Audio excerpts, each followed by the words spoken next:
Okay. I said hi, Amy. Aye.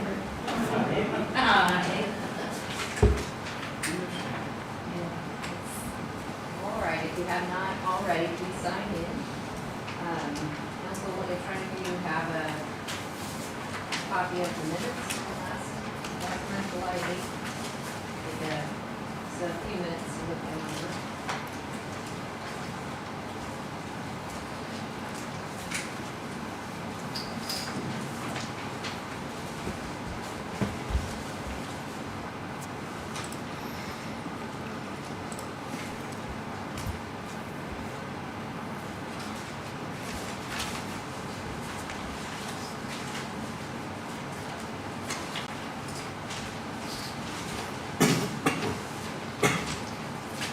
I'll make a motion, we approve the minutes dated July 8, 2024. Motion, is there a second? I'll second it.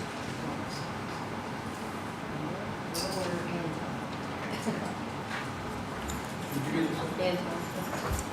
Second by Anton. All those in favor? Motion carried.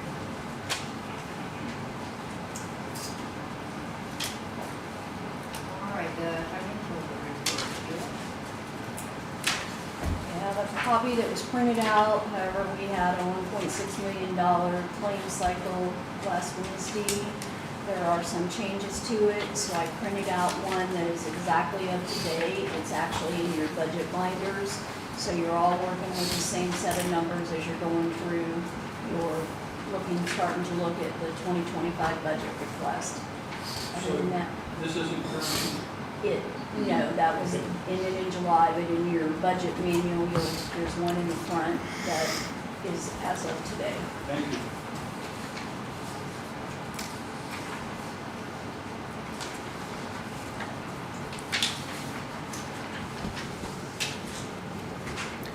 Yeah, I think it's looking pretty good. Yeah.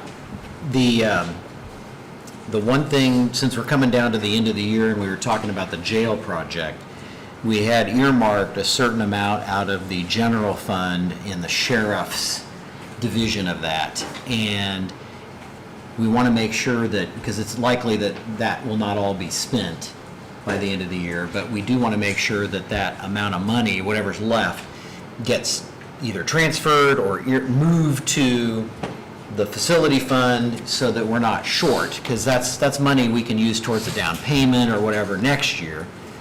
And how would we best do that as far as moving that? A Or resolution to move the unspent, the only thing that has come out of that amount so far is the $4,000 for the appraisals.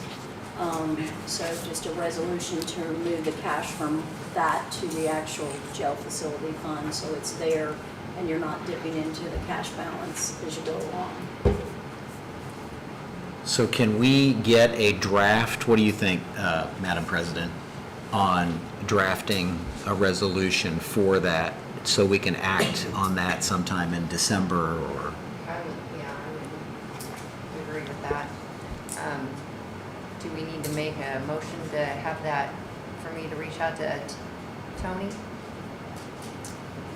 So Or moved. just- A second. Okay. So all those in favor? Motion carried. Okay. Can I also add, I had approved some other claims that had come before you, and we were gonna do resolutions for them because you guys actually paid for them out of your fund. There's a couple different options. We had the 21,000, wasn't quite 21 for the clocks, the 5124 for the phone system and extension, and 36 something. So those amounts would be what would come out of your fund. Whatever that cash balance is in your guys' line item, which currently is $321,000, somewhere in there, that will roll over in the county general fund. Rather than taking, because to me, that's not a big amount, you're still talking a little over $30,000 that you're coming out of Riverboat, which a Riverboat balance is going down quicker than that. So the option is you either still do resolutions, which we need to get your attorney to write them up, or you make a motion to let them ride in your guys' line item. And again, you still have $321,000 in that line item between now and the end of the year. What you do not use, you know, if there's an emergency and you still need the riverboat, you can still do it as long as it's done by the end of the year, or you can let that 30-some thousand ride. But you'd already made a motion to do resolutions, so So if we you're need not to- going to do it, we need to undo it. Okay. What's the council? I prefer we stick with the original plan, so. I agree.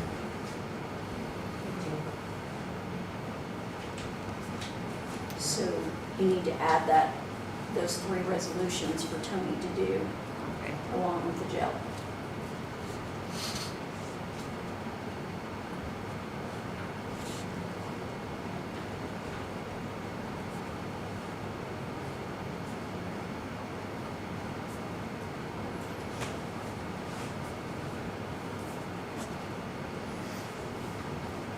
Okay.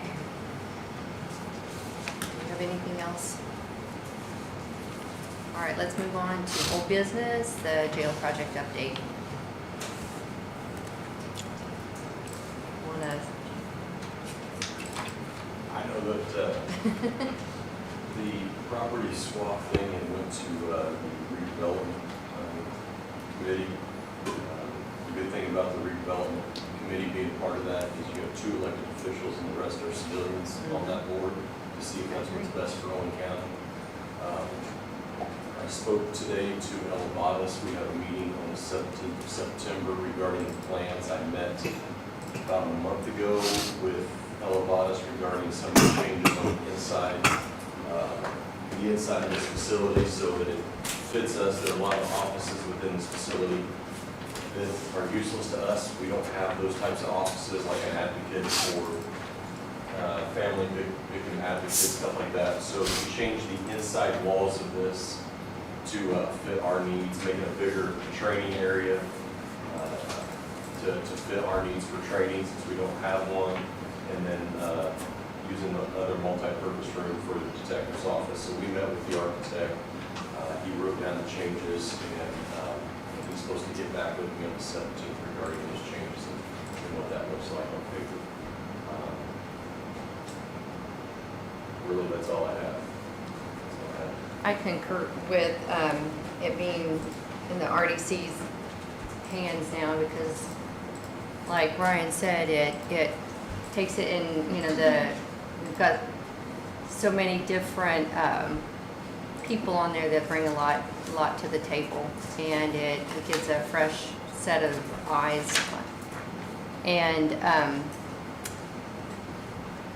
August the 20th is the next RDC meeting. It will be at 2 o'clock. Now, most of after that we're going to try to get at night so more people can come. On that one, we have seen the appraisals, but there are a few things that need to be changed on those from my understanding, so they're not ready to pass around per se. But at some point, I am going to really push for them to be made public, at least and I talked to Craig Kaufman, who's the president of RDC today, and he and I both agreed that at some point very soon that we want the public to be able to view them as well. So we're wanting all of this to be transparent. I would say, I don't know, I've not seen the appraisals, I have no idea what they are. I just want everybody to keep in mind that if there is a difference, and whatever that difference is, that is a property that now is going to be taxed. So Owen County will recoup money that they have not had for 50 years. So whatever the difference is, if there is a difference, we will be getting money that we have not gotten for many, many years by allowing that property to be taxed, since it will be owned by a private entity instead of the government. So that we will recoup some. I don't know what that is, I don't know how much it is, $10, I have no idea. I doubt it's astronomical because 30 of those acres are not even usable, since it's the old dump, so you can't even touch 30 acres of property anyway.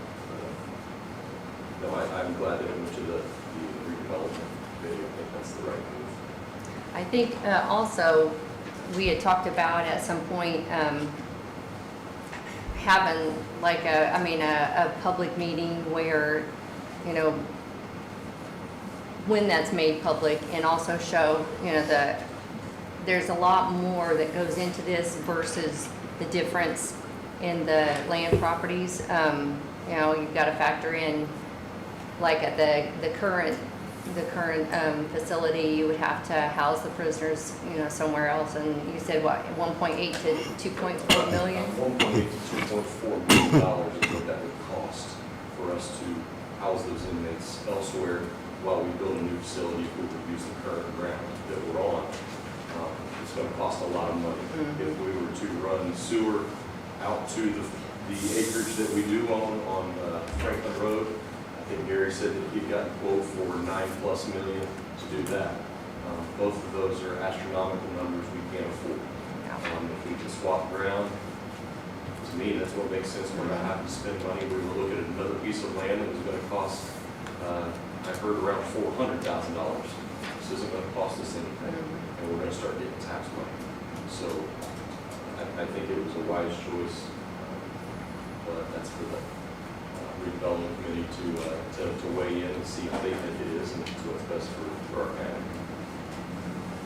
Is there any questions you guys have so far? What time is the meeting on August 20th? It's going to be at 2 p.m. and it will be here. Okay. But like I said, I'm going to, you know, talk to Craig and make sure that the meetings after that. Okay. I think they were wanting to get it in before I'm pretty sure the planning and zoning has a meeting that night, so they wanted to get it in before. Okay. Thank you. My couple of thoughts. I think the big thing is transparency, and I don't think we can hit that enough in this discussion. If I've had people ask me about the project and the appraisals and that kind of thing, and even though I'm not on the RDC and I'm not privy necessarily to the executive session that would have had the appraisal information, at the end of the day, I'm still a stakeholder like all of us here, and I think at a minimum, before this gets much further, each elected official that has a key stake in this, the 3 commissioners, the 7 council members in particular, need to at least have gotten their eyes on those appraisals. Yeah. Because if a taxpayer asks me about this deal and they want to be fairly certain that at least it's fair and things are being done transparently, I'm not able to answer them without having actually seen it. And Craig and I So- talked about that today, and he stated, and I agree, that he wants, you know, all the council members and, like you said, the commissioners to get to see it, and even before the public meeting, you know, to be able to look at it and study them. And I agree, and if we have to sign a special confidentiality form or whatever, so be it. But I need to be able to look a taxpayer in the eye and say, I've reviewed the documents, they're not shareable or they're not public yet, but things are on the up and up, things match, et cetera, et cetera, et cetera. I think that would go a long way to not only address any incorrect information that's being shared, but also be transparent to the taxpayer. So that's why that's so critical, sooner rather than later, as far as I'm concerned, so. since Dana isn't here, Gary, do you know when, because there were a few things that he was going to find out on those appraisals before they were actually, His father's in hospice, oh, so he's kind of dealing with that right now, so I've not had a chance to talk to him a whole lot the last couple of days. and, But yes, he was checking with, I know that he sent emails out to both appraisal companies and asked them a couple of questions. Now, whether he's got responses back, I can't tell you that. okay. Also, do you know, I mean, he was gonna look into the environmental study also on that I can't tell private. you that. Okay, I'll try to get that information. I'll echo what Anton said, because I think there's a perception out there, at least from people I've heard from, that the initial disparity in between the bid or the appraisals, that they didn't work and now they're being walked together type thing. no, that's, Well, there was an initial disparity, correct? I mean, the initial amount that we've got was, I think there always has been a disparity, they never ordered dollar for dollar that I'm aware of. right, but I think the initial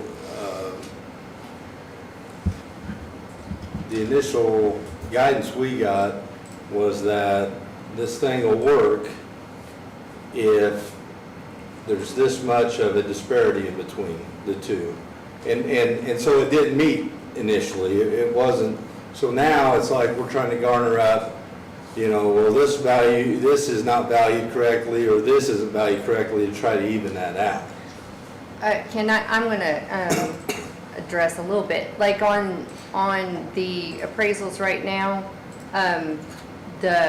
the use that was slated for, the county property was, Residential. residential or, they had another one, recreational. And we were kind of scratching our heads on that one, because number one, residential, there's no place at all you could put a house on that piece of property. The only flat part was the landfill, and you can't do anything with But that. so how does that play into what I just said about Anton's point? I think what you're referring to was, there was some things in the appraisal, as I understood it, that was classified wrong, so it gave the wrong numbers. So they had to go back and say, oh, we made a mistake, that shouldn't have been classified as this, it should have been classified as that. And they're going back to change that. It's not to bring the numbers closer, it was because it was classified incorrectly. Right, but those causations do have a monetary effect. They'll Yeah. change it somewhat. Yes, it will Yeah, change some. and that's what I'm saying. So the perception is, and to go along with what Anton brought up, it's hard to confirm or deny values whenever we don't know it. Right, I agree. And that's why, I'm hoping sooner than later that that's gonna be something that you guys will all lay your eyes on and study. So, but, I also want to make sure we clarify 2 points just for the public's purpose, because people are tuning in and they're hearing people say certain things. As far as the tax rolls, whenever you put a property back on the private market, when it's not owned by an institutional agency like county government, it is back on the tax roll, you could say. It doesn't generate any more money for anybody. It's still the same tax levy, it's still the same limit. It may help lower the rate, the property tax rate for all the taxpayers, which is helpful, but it doesn't generate any extra money, so to say, or revenue. And if the property that is currently on the tax roll now is taken out, there's going to be somewhat of a wash or trade there, similar to the appraisals on the tax side.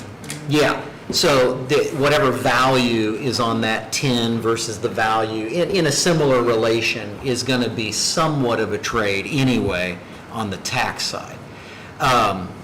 Also, people have asked about this $9 million sewer amount. And That's factual, we paid for a feasibility. yes, and I understand there is a cost and that's that, but we would have never really built a jail there anyway. We would have never built on Franklin Road.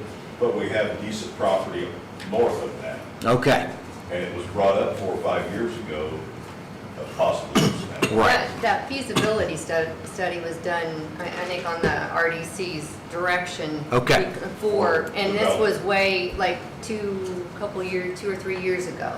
They wanted to do a feasibility study down to take sewer To down extend it, yeah. 43. And I don't dispute the $9 million figure or the cost to put sewer down there, and if you were to build on that property, you would have to pay a lot of money to do that. But let's be honest or fair, the jail in our current discussions of the last few years would not have been on Franklin Road anyway. I mean, that's just Right, not right. something, Well, yeah. that's just not something that would have been an option. So I think we should probably not harp on that too much, because that's really just not, it's kind of a moot point, in my opinion. Well, so. that's what was brought up by Owen News. Okay, When- Yeah. When they brought it up in their article of how much would it take to run sewer there or to have some type of septic system for that Right. property. That- but the that's- RDC had the money, not that's the Owen reason News. That came about. Okay, so they reported that, but it was the That RDC's, was asked. okay, It was asked and was reported on, not that they were reporting that we should do that.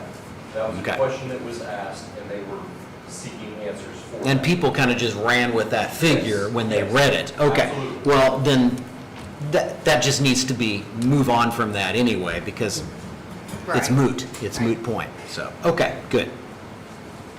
Thank you for the Yeah. clarification.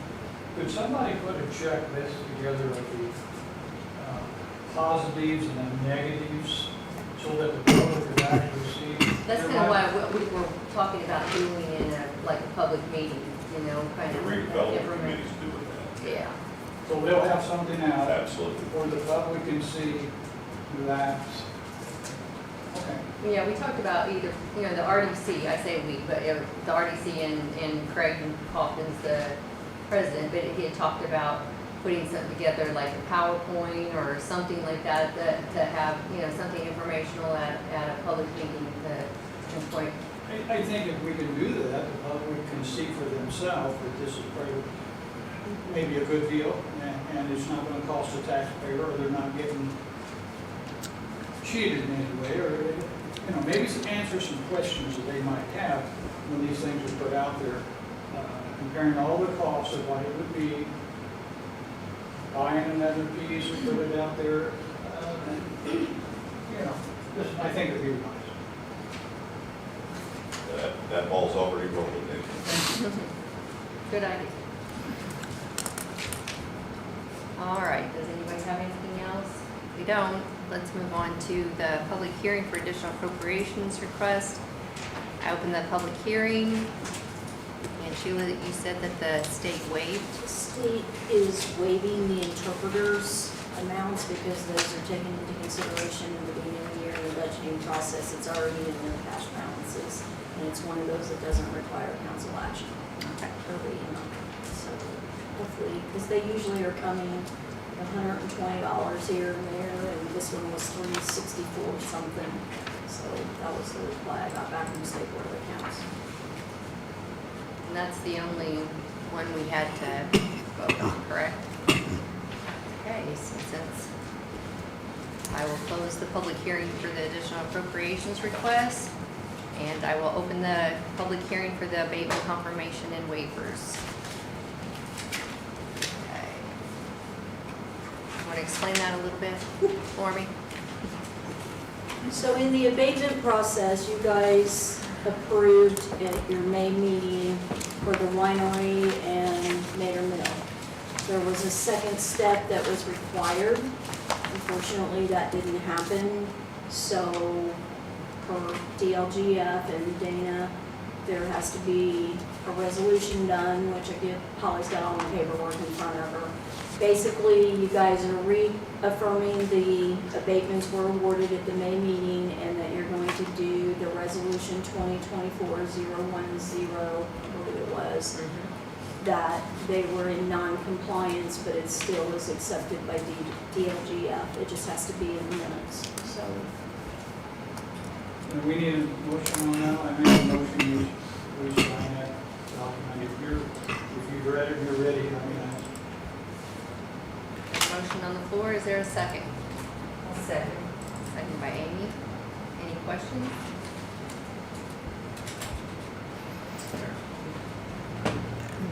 Yes. We can, what I would like to know is the two businesses that we talked about here, right, I don't have anything against them right now. The two businesses that we talked about here, have they have a history of actually producing and if we do something in the future, or are we just giving them more tax breaks? What I'm saying is the public and the people in the county gonna be able to get some money back out of this deal because they're not paying it now, but are we just gonna extend that on out farther? I mean, we've done this before, it hasn't worked, so. When was the How do you feel original? about that? The original vote was This was, May. so what was it, our May meeting that we had a public hearing on these tax abatements? And it was, there were several, Mater Mill, this is the last, is this the last year for Mater Mill on their Yes. tax And abatement? it's the first year for the winery. Right. Mater Mill was, that tax abatement came about before I was on the, and it's pretty difficult, I think, once they have a tax abatement to deny them that. So this was their last year, so we went ahead and, the winery, we had a discussion on that. They bring a lot of outside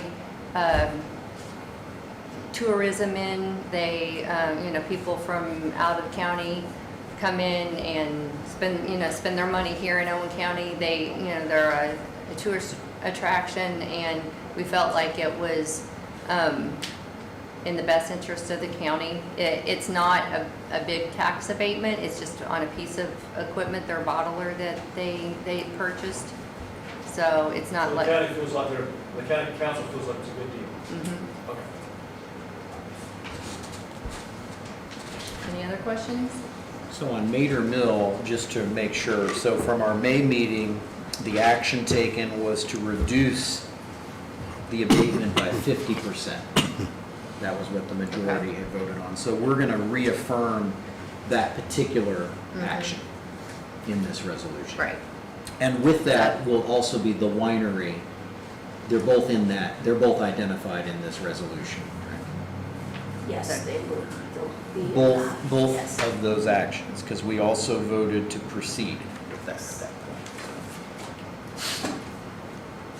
They, again, the last step is to file with the assessor's office, and that step was what was missed, and while we were trying to work on the assessed values and the abatements and all of that, that was when it was discovered that that final paperwork hadn't been submitted to DLGF. Neither entity knew of that step, so we're assuming that they did not get that paperwork. Can I see that resolution? Yeah. It's not, it's just the code that Dana sent. Where's the For me, it's resolution? to prepare the resolution. Oh, so it's going to be, so will we be voting, To prepare that. will we be voting to prepare the resolution then for our August or September meeting? But it has to be effective, I have to send minutes to DLGF immediately. They're waiting on this to finish our process with our numbers for 2025. But the resolution, so if your motion says you're approving the resolution to concur with the decisions that were made at your May meeting and to allow the non-compliance to be noted, then it's good enough to proceed with DLGF. Well, I'm going to make a motion that we proceed as Sheila just said and have that resolution finalized at our next meeting, but at least get our vote on record for her purpose, so. I'll second that. Motion made by Anton, seconded by Amy. Is there any questions? We had another motion on the floor. Oh, we did. Yeah. What was that We did. motion? Then we adopt The resolution, to adopt the resolution for the non-compliance and. I apologize. That's Okay. This yes. document should. Well, we doubly approved it then, so. So that, We already did. And that was seconded by Amy, so are you withdrawing? Yeah, oh, yeah, yeah. all right, all those in favor? Motion carried. I apologize. All right, I hereby close the public hearing. On to new business, the RDC board appointment. So we have an open position in the RDC, and it was brought to our attention that Connor Stocksell would be willing to serve on the RDC board. I think that would be an excellent choice. Does Somebody, do we need to make a motion for that? I will make a motion that we appoint Hunter Stogsdill to the Owen County Redevelopment Commission. Motion made by Anton, seconded by Andy. All those in favor? Motion carried. Thank you. Bring a really good set of skill set, and we're glad to have you on board. All right, on to 911 director salary request.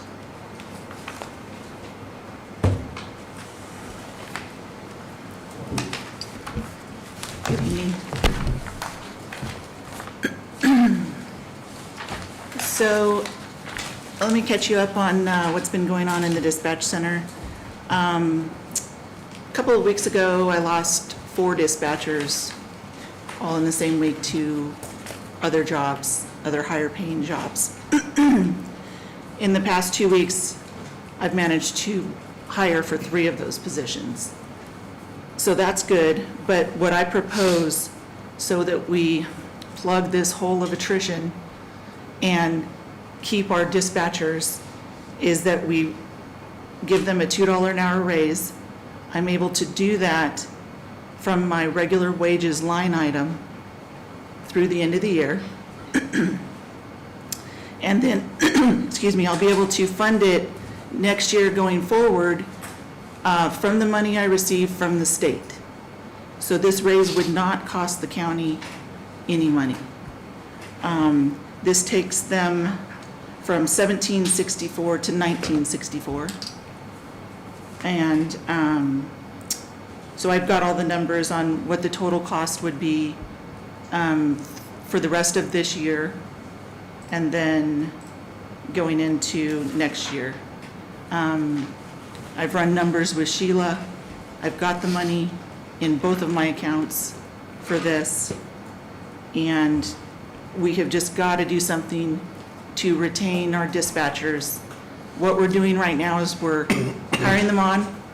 We're spending a lot of time, a lot of overtime, training them, and then they leave for centers. All the centers around us pay more money. I've got figures, and I can list. Go ahead. My question is, $2 an hour, will that resolve the issue? I hope so. I really do.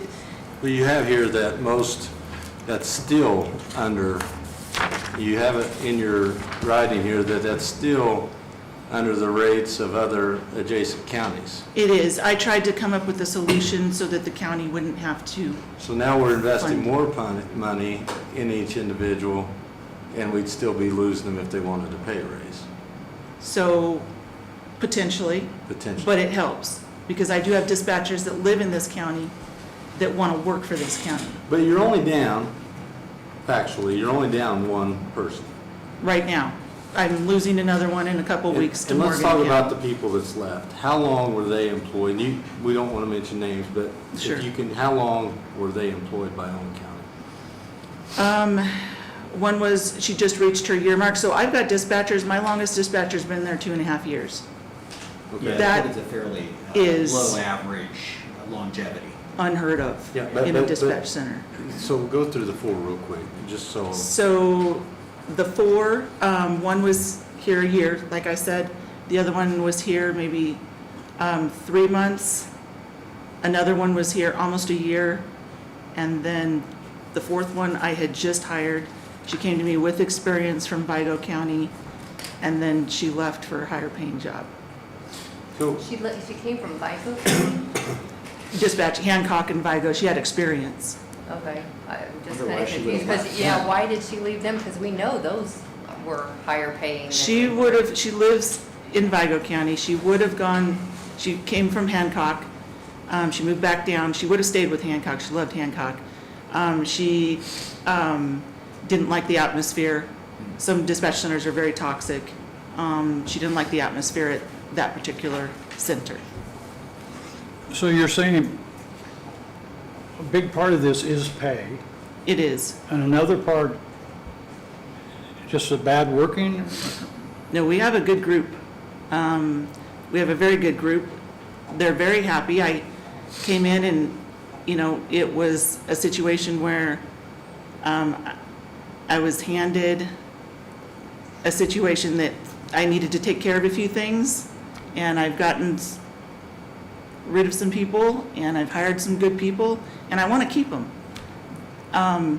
This is my effort to try and keep them. In addition to keeping them, we've got to get them trained. And having 7 new people, I can't do it. I need help. But the reason I asked about these 4 individuals, and I think they're a year and under, it sounds like. I mean, they put their best foot forward and agreed to a rate of pay when they came here. So the job was attractive enough to get them in the door. Right. And then just after however many months, that pay wasn't attractive anymore. When you can go. If pay is, you know, the true causation, I don't know that it's not, I'm just saying, so, I mean, I'm trying to think through. We can't speak to their thinking, right? Like, yes, they made a You're saying it's decision. pay. You're saying it's pay. They come on, they like the job, they get trained somewhat, because it takes about 9 months to fully train a dispatcher. And then they figure out that they can go down the hill and start out at $24 an hour. Which, again, in 1964 isn't going to touch that. So is the fix that we don't do anything? Well, And we just stay in this never-ending cycle? what I'm revolving trying to door. do is, there's a lot of different variables that influence my vote. And I want to ask you another question. Has this been vetted by the 911 board? Yes, I have talked to them about it. We met today. Okay. I told them about And it. so is it endorsed by them? They didn't give an opinion either way. They didn't say much about it. Okay. I told them that I explained to them what I was going to come talk to you guys about tonight. Okay. So help me with this then. How does it work? I mean, does the 911 board, is it a receiving end to what you say, or do they actually make opinions and endorse or support action? They're there for policies and procedures. Their job, their role, and they were established. Which, that's broad, again, policies and procedures, pay, those types of things. Policies and procedures, standard operating procedures for the dispatch center, so that we don't dispatch Well, now, wait a Spencer second. PD. It was policy, I think some things were gutted last time we were here that we spoke about, correct? It was reworded so it was easily understood by everybody. It's for policies and procedures, meaning that we all as public safety are doing things the same way, so that Spencer PD doesn't come to me and say, I want you to run traffic stops this way, dispatch. And the sheriff over here says, no, we want you to do them this way. It's that we all have a seat at the table, and we all agree on the way dispatch will dispatch out for these different calls that we handle for all of these different agencies. That's what that advisory board is for. You're talking the protocol that they follow. Right. Essentially. Yeah. Okay. Nick, did you have a? I did. I know you're asking for another full-time employee as well. Yes, correct. You're saying that the burden is so great that you need somebody to come on board. Of course, what you just said was some of these people come on board, they get their training, and then they go somewhere else. Right. So they can take their training with them, is that right? They're free to do whatever. Well, I I mean, mean, we can't they force do. them to Yeah. stay. Here's another question. If we give you $2 an hour, are you going to expect, if we give a cost of living across the board in our budget, are you going to expect that to be given to them as well, or is this just I a... would hope that, because I found my own funding for this raise. So I would hope that if the rest of the county employees get a cost of living increase this next budget year, that dispatch would also. on top of if we gave you $2 an hour? Well, you're not giving me anything, you're allowing me to use the money that I already have to fund this raise. Okay. And then And then next year, it will be funded by the state. What about this extra full-time person? So there's several different ways we can go about it. I can not fill that fourth position, and we can use that money towards this full-time training coordinator. And then the excess amount, I can fund from state 911 funds. So you're thinking all this can happen without it being a burden on the taxes of the county? Correct. I worked really hard to make sure that I could fund it from my own fund sources, because I get money from the state and money from the county for regular wages, so that I didn't have to come to you and say, hey, can you guys find the money? But are you still thinking at $2 addition that we're still underpaid? We are. So are we just going to hire more people and train them and then they leave? It's a possibility. I can't give you a Should we look definite at answer on Should we that. look at $3 an hour? I'm just talking for myself. I could run the numbers again with Sheila and see if I can afford the $3 an hour. I would love to be able to pay them What I'm more. saying, we've seen a real turnover for some time Yeah. out of 911. And yet I don't want to open Pandora's box because we've got a budget coming up, and once you do, everybody and their brother, but I understand that too. Cost of living is out there. So what do? Right, But right. you need to be able to hire these people and they stay. Yes. And if we've got people that's leaving in that kind of volume, then it tells me that, one, the atmosphere is not right, but you said it is, or two, the pay's not right, so I understand. Thank you. The part that causes me worse than for me to okay to use your money for that now, before the budget time, and what hurts is other offices that don't have the money to give their people a raise. They think that we could have that, and I'm afraid that would kind of mess up our budget deals to begin with. You know, because we couldn't give everybody in the system a $2 an hour raise that couldn't pay for it. Right. Well, I mean, so my suggestion, I'd like to wait till after budget time. But that's just my thoughts. Can we confirm the cost real quick, just to make sure we've got the right figures? So what I did is I put in a $2 increase for all of those positions, including part-time, because they would all apply. Your position wouldn't be a part of that. No.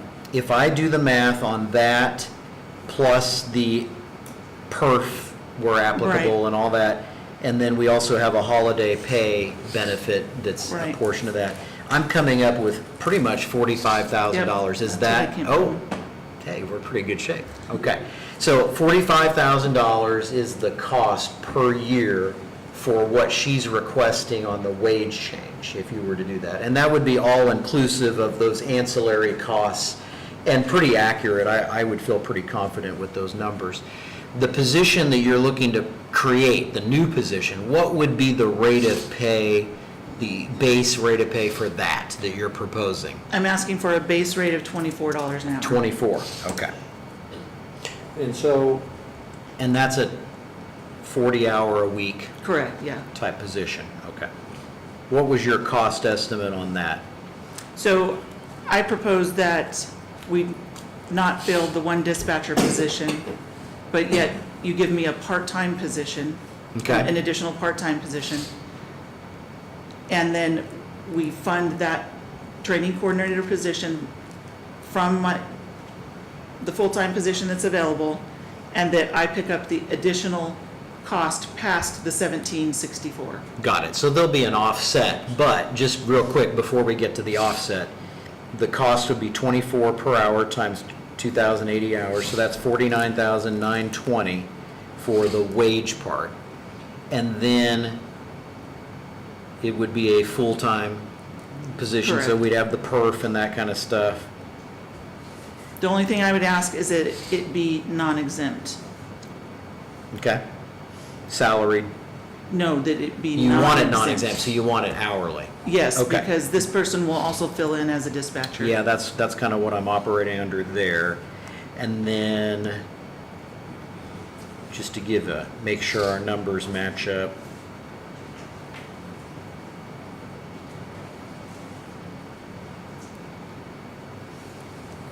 So just the gross cost before offsets would be $61,631.23. That includes holiday pay, that would, or would they be eligible for holiday pay if they're not working a normal? It would be just like the dispatchers. Okay, so they would be eligible? Yeah. Okay, so holiday pay. And then you'd offset that 61,000 by eliminating a full-time dispatch position, Correct. but then you would want some additional capacity in part-time Correct. because you need some manpower. And we don't have to pay them benefits. Okay. Okay. And my people, several of my people that have left, they actually want to stay part-time. So they're not leaving because they're not unhappy with the way I'm running things. It's just schedule or something. It's simply for money in this time and age when Flexibility. they need more money, yeah. Okay. And so they're willing to stay on part-time, several of them. So, I'm not gonna be here in 2025, but one thing, as we look at this, and kind of dovetails into what Burl said, we are at we're mid-high on this, or what range? Well, our data is, Well, now, so it's dated, but there's still a methodology to what we're using correct. department-wide. Correct, but the hourly rates are dated. And when it comes to public safety, they've experienced a greater inflation of wages and wage costs. You know, we're talking paramedics, we're talking sheriff deputies, that kind of thing too. So, Which all of ours are underpaid. I mean, correct, they all are, yeah, So that's the the- challenge. Right. But the data is dated, and public safety and specifically is probably behind the midpoint if you were to do a new midpoint. You had provided some data from some select counties, and there were just a few that were around our point, maybe a little less, but generally they were higher. Correct. According to what you had. So we know that some of those midpoints are not. The trouble is we have all midpoints for every other position in county government that we need to also update, and we've not done that. We should do that for next year, but we don't have that in front of us now. And that would be that'd kind of be my concern, is that, you know, if we're gonna attack one problem here, we've got a dozen other problems here that we also need to attack, but how do we pay for all that? Because if you do it all, then we don't have enough money. You know, you might have enough in your fund, but we don't have enough in Fund A, B, or C. And that would be a challenge we'd need to somehow figure Can I out. have my comment back? Yes, sorry. So, the bottom line is, call it public safety, but I would imagine Chris is listening back there and has a vested interest in seeing how this goes. The sheriff is listening. There's a lot of other folks that are listening. And I don't know that they do. I mean, I'm sure they might have room in their budgets to afford such a thing. But, and this really isn't to you, it's to the council, you know, it's a gateway. So whatever you're opening up, you're gonna have to answer for, and not just from her. So right now, we don't give any additional pay for someone that gets the training. So we do, it's, Yes, we had updated that at the last meeting, if you recall. Before, they had to attain the certain training to get paid a little extra. What we did is we fronted that. So essentially, the rate is 55 cents an hour more than what it used to be as far as the hiring wage, which is helpful, but, you know, it's still, But it takes 9 months to get that training, is that what you're saying? Basically? roughly, yeah. And we actually fund that. the 55 cents an hour. No, the training. The training, The training is mostly in-house through programs that dispatch operates, and they can do online training. I'm sending some dispatchers out this week to some in-person training in Plainfield. Which is better. Oh, absolutely, yeah. But you know your office better than we do. I mean, we're hearing what you're saying. But you tell us tonight, or tell me, if we wait till the budget, and then not do anything till January next year, This is gonna be rough. I mean, I'm doing what I can to plug the hole right now. It's critical. It's critical, and I can't, no public safety in this county operates without dispatch. This is a critical thing that I'm trying to fix, and I came up with ways to fix it without asking you for additional money. Okay, so if we gave you $2 an hour tonight, would that help you hire these people that you need? And then we address the other wish you have at the budget hearing of the person? If it won't, tell us. I mean, that's what we need to know. Luckily, the person that I would like to put in this training coordinator position is currently, I just hired her as one of my part-timers. So I've got her expertise. She's got 16 years of experience in dispatching.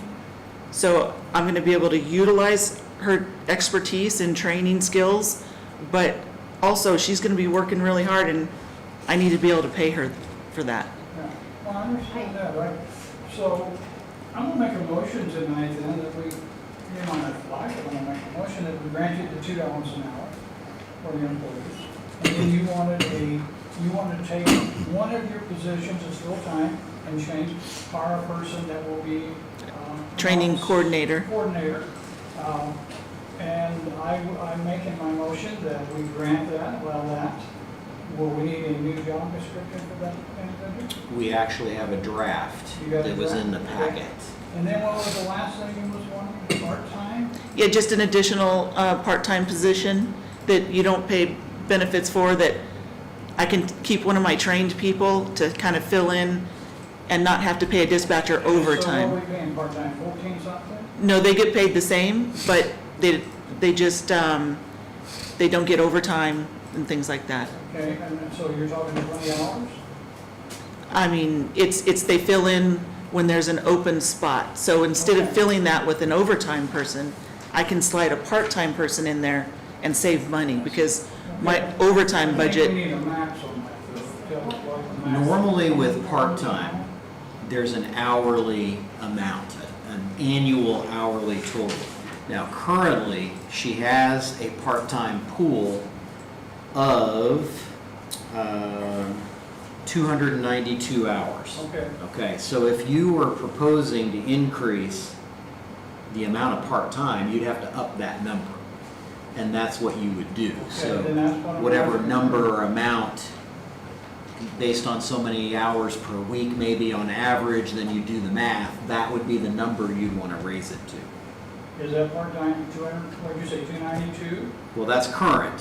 So Correct. what if you were, what would be the new capacity for part-time if you had the extra? How many hours per week would you say?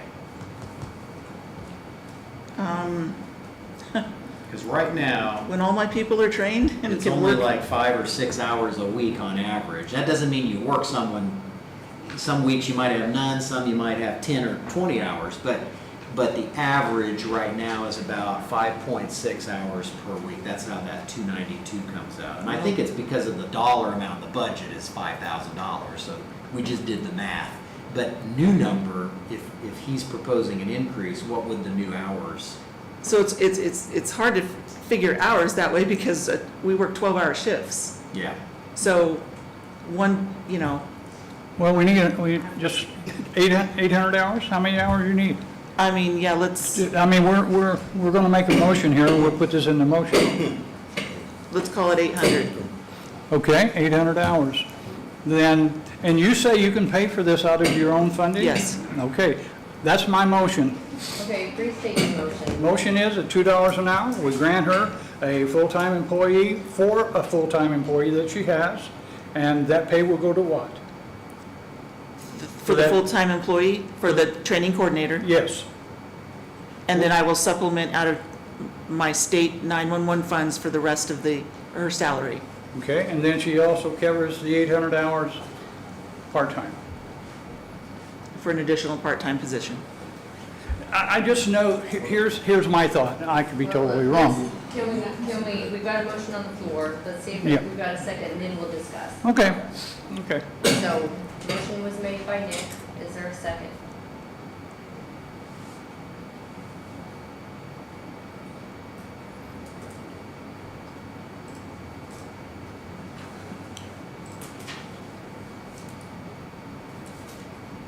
There's no second, then the motion dies. And this, I am a huge advocate. I don't want you thinking that this is the reason I didn't second this or vote for this, that I don't think that they need this.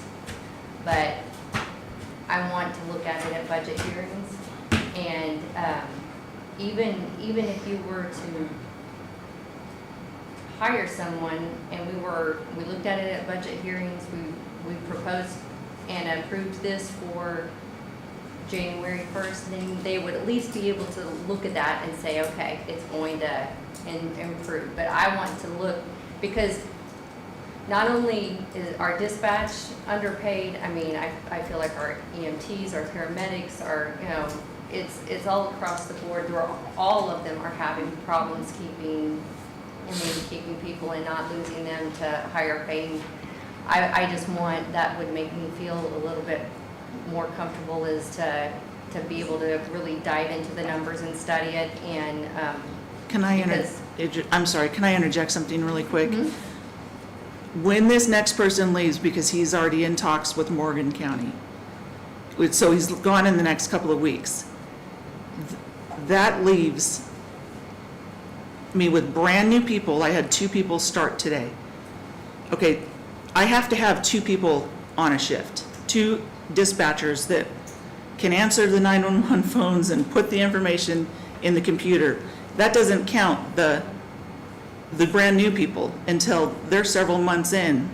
They don't qualify to be on a shift and count as that second person. So once that person leaves, I'm going to have on one of my shifts a person that's been on 4 months by herself, and then helping to train the new people. 4 months. We are critical, and this isn't other public safety. This is the brain of, without dispatch, none of the other I public agree. safety people And, work. I mean, I have If- fought for dispatch many, many times. I don't even have 4 people that are experienced enough to be on one on each shift. That's why I need this training position.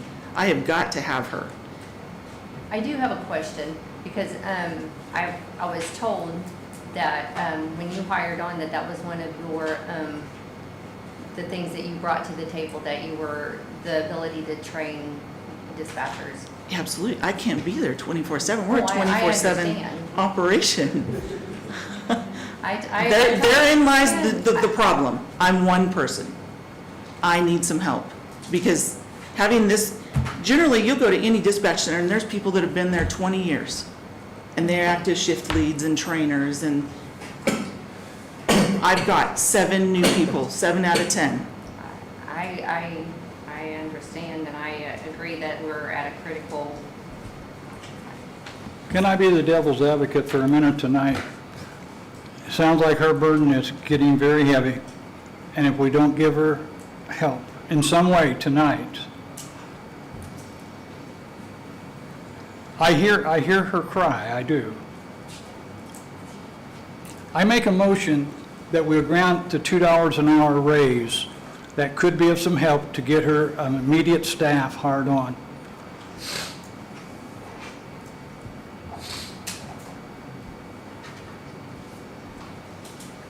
Is that your motion? That's my motion. Is there a second?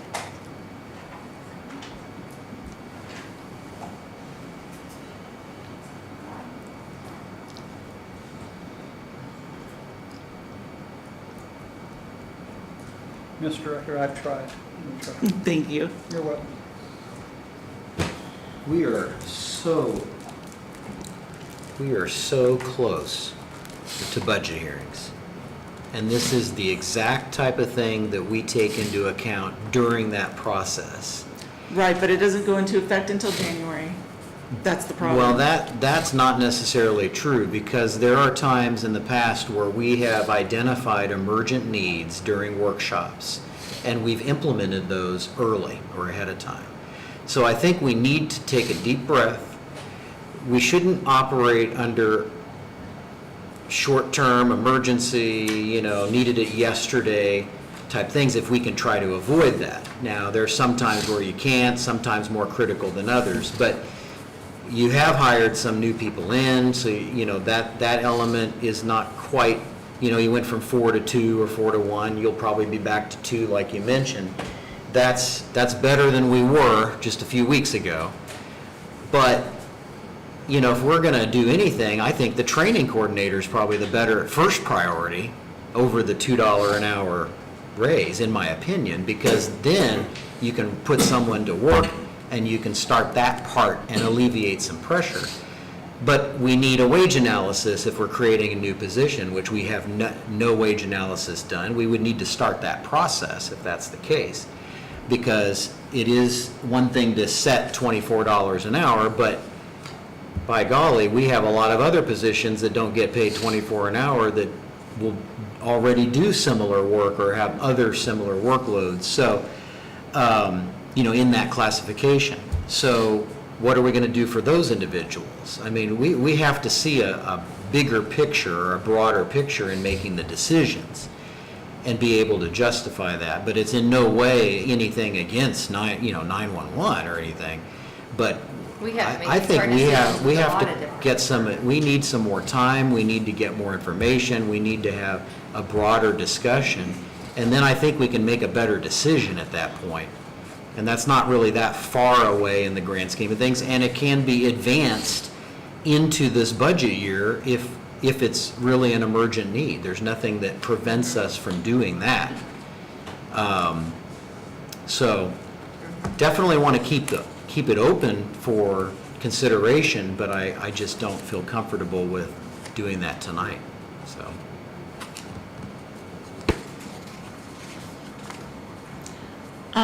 So I'm next on appropriations too, so do I just stay here? Yeah. So my overtime budget is in the negative. It just reached that this last pay period.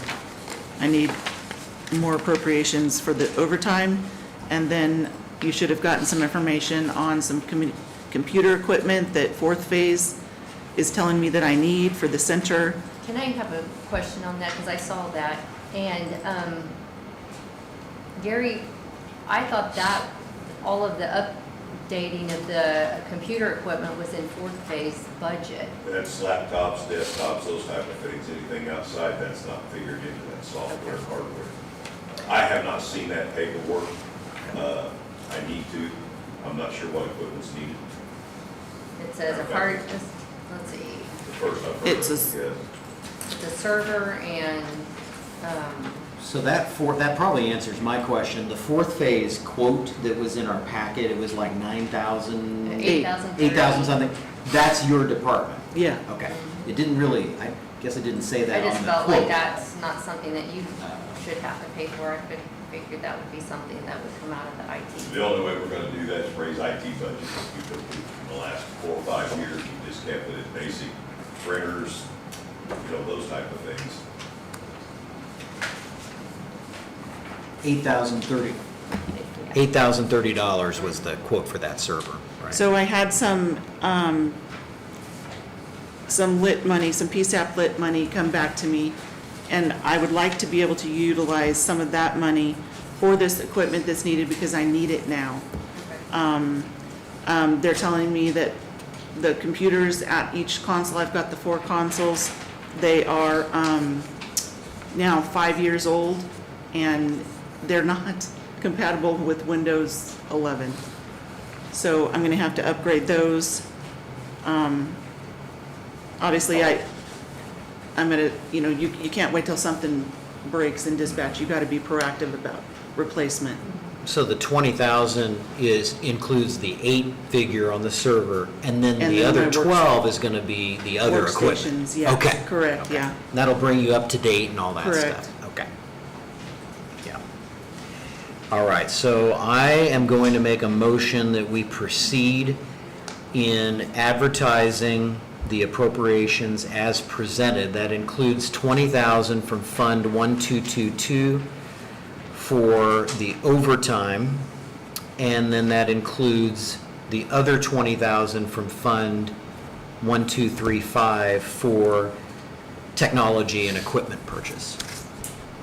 Motion's been made, is there a second? I second that. Second But you're saying, Anton, that includes the 8,000? by, yes. Okay. Yes, And yes. for the board? Okay. I second that. Sheila?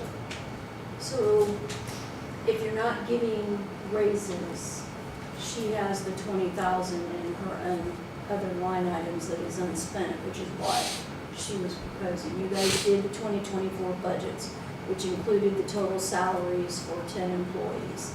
Because she hasn't had full staff, she has leftover money. She has that 20,000 So would it be in a those line transfer? items. Could she wouldn't- just transfer the money She then? can do a transfer and you don't have to do an additional Okay. appropriation. Okay. And that gives her 20,000 still out of her 44,000 in her lid. So, Okay, that's a little different then if it's not an appropriation. You want to change your motion?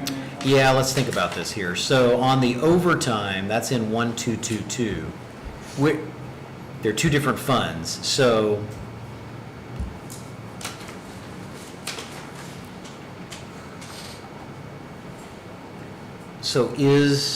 we could create a line item then. So we can spend the money out of either fund, is that accurate? Yes. Okay. So in that case, then, can we do we have enough to transfer for both requests or just one of them? just one of them for the overtime. Because she has to have overtime money between now and the end of the year too. Yeah. Okay. Well, but the server is the emergent need on needing the money. So we would want to do a transfer on the server part. The overtime we can appropriate, because we'll make good on that one way or another. No, she says the other way around. Opposite. She already has money in the Her, salary her, line items. her overtime line item is So you negative, can- correct? Yes. So it you needs to can be done right use now. What has been unspent to get that out of the red and give her more money. Then all you would be doing the additional appropriation for is for this server and equipment. But the server is what she would have to wait for, because if you do an appropriation, she's not going to be able to buy a server until after our next meeting. Isn't We that? could we possibly? You see where I'm going with that? Probably not enough time between now and our budget hearing to be able to advertise for that with everybody. We can add another resolution out of your fund to be paid back from this fund. That would let her, if Gary is looking at it, she could buy it tomorrow. Can I add something to this? We could pay it out of IT, Okay, and then pay back. and then we'll do an appropriation, pay it back. Okay. That way we don't have to mess. Because I'm with trying all to that. But I wanna explain- prevent waiting a Right. month Right. for purchasing a Right. server that you know you're going to purchase. Right. The overtime, we can transfer that and make that, Okay. but it's easier to do the transfer for the equipment, to be honest, short of this suggestion. So let's do that, if that's What I want to okay. explain to the council is, we are still in a process of upgrading all of our computers to Windows 11. Yeah. So we cannot lose this money. It has to go back in there as soon as possible. We can go through the advertisement period, whatever it takes. But we still have about 25 to 30 computers throughout the county that we have to get swapped out. All right, so I'm going to withdraw the motion. I'm going to make a motion that we proceed in allowing the expense out of IT's budget and then be paid back out of Fund 1235. And then we'll proceed in doing the transfers in 1222 for the overtime. Okay. How's that sound? Yes, fine. Well, Okay. no, the transfer can be done in-house, can it Well, since it's a wage-related series, it just needs to be done I through our, second your motion, yeah. and then- Motion made by Anton, seconded by Nick. If there are no questions, all those in favor? Motion carried. Thank you.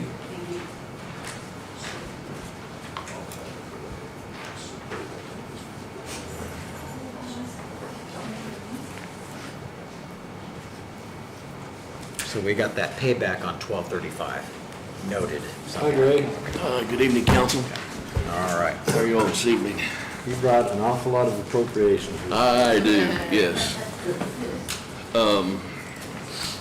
Where are we at? You want me to just start in the stack that I have, or?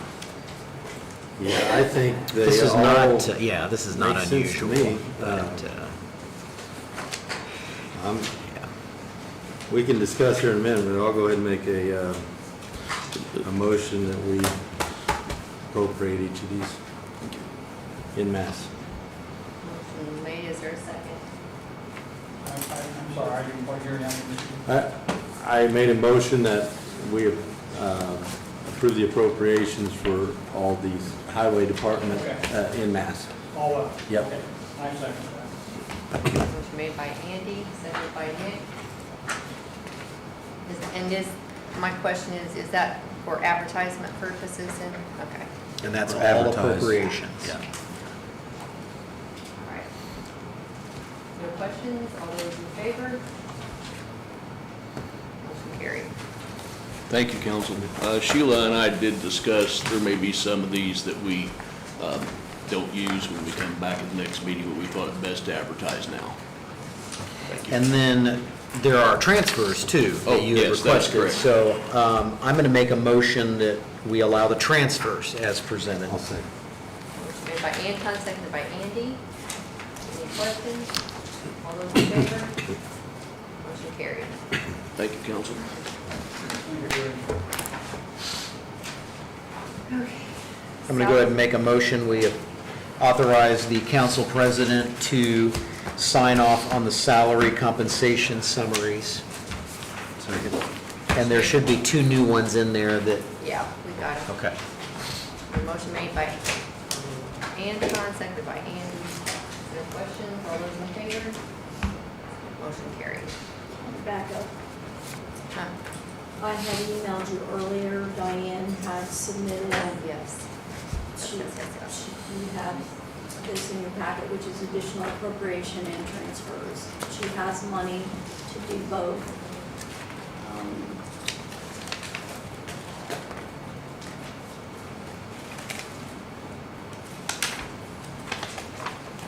It doesn't look like, is one appropriation and one transfer. Yes. The transfer was a correction of like an error or something, is that right? Okay. I'm going to make a motion that we advertise the following appropriation. This is out of the general fund for the clerk's part of the budget, an amount of $332.30 for line 34100. And I'm also going to include in that motion a transfer within Fund 1215 in the amount of $5,065 from printing to maintenance. I'll second. Motion made by Anton, seconded by Andy. Any questions? All those in favor? Motion carried. Okay, now on to 2025 pre-budget hearing discussion. And real quick, before we go to that, we were supposed to have in this meeting something on the record involving property tax limits, circuit breakers. In the first August meeting for the fiscal body, we have to have in the minutes that we've reviewed that. Is that, do you have that? So the circuit You know what I'm talking breakers. about?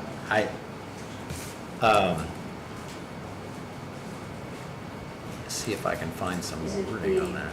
Is it the You- circuit breaker? What, the DLGF had it in their calendar. Let me take a look real quick here. If you want to move to the next one, Polly, we'll research that. Okay.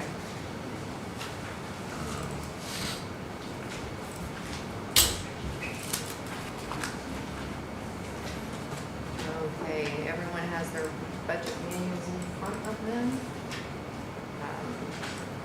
We're gonna have a discussion on, do you wanna go on to salaries now? And are you busy looking that up? Let me finish looking this Okay. up real quick here. Let's see, salary. I can't pull up my email, but it was in that email I sent you. Maybe I can pull it up here.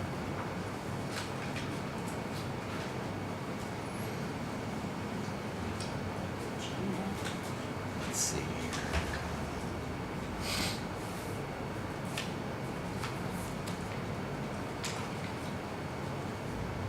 Okay. I've got it. So,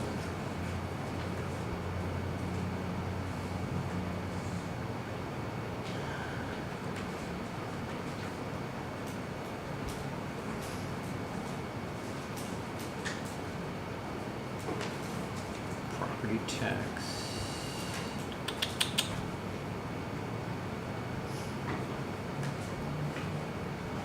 Doesn't have the attachment. I don't have my computer here, but.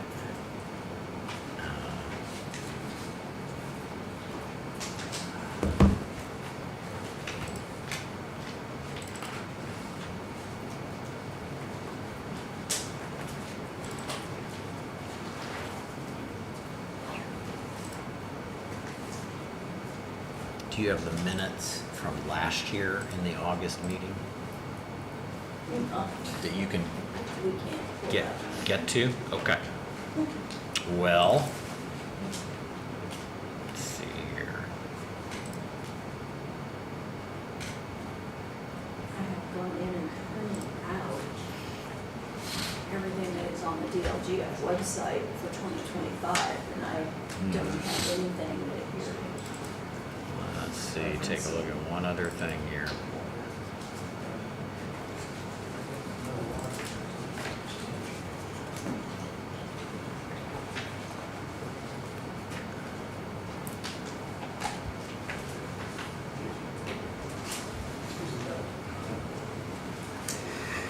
Well, okay, so the DLGF requires at the first meeting in August that we review the tax levies, the circuit breaker loss estimates. There's a series of reports that they require.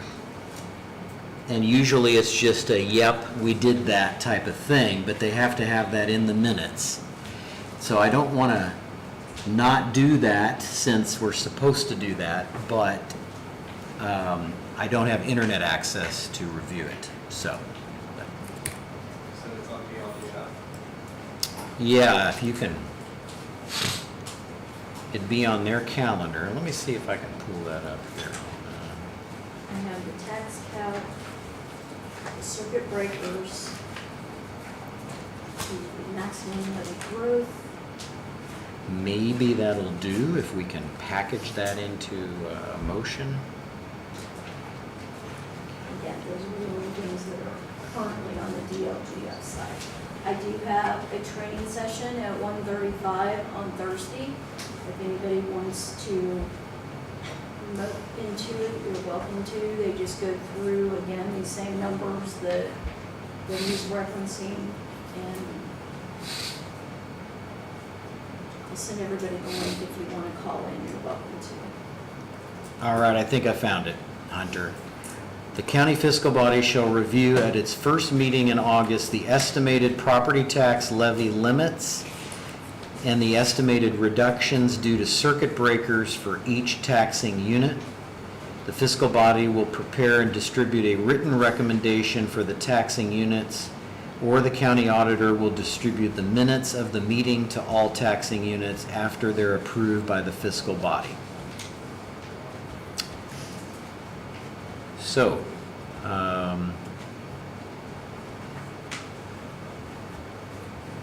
circuit breakers, let's see here. We could probably do this on the fly.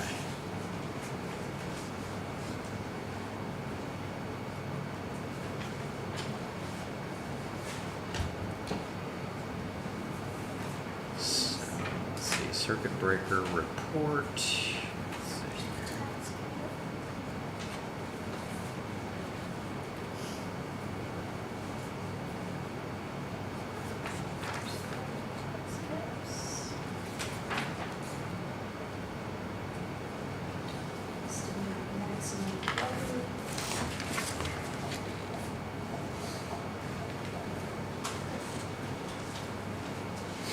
All right.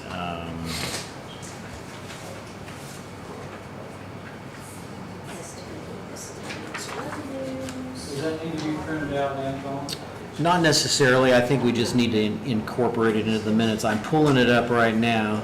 Did you said you had a tax cap loss report in here? Where's that one at? Yeah. Three of the estimated property tax allocation worksheet. Circuit breakers, something.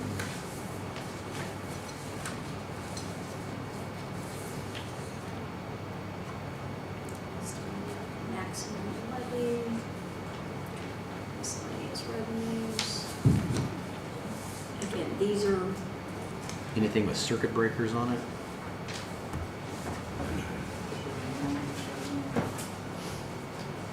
Aha.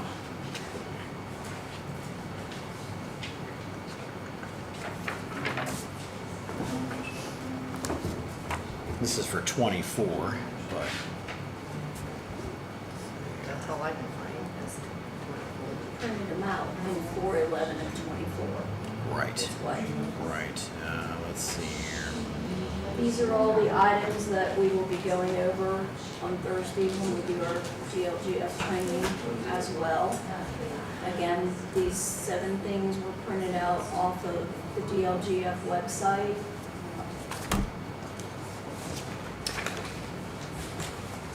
Well, I can't pull up the 2025. There is a 2025 circuit breaker report on the DLGF's page, but it's not loading.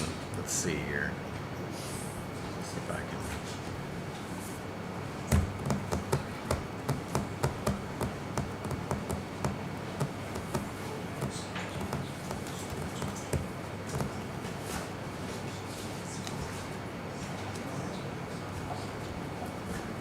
Aha, okay.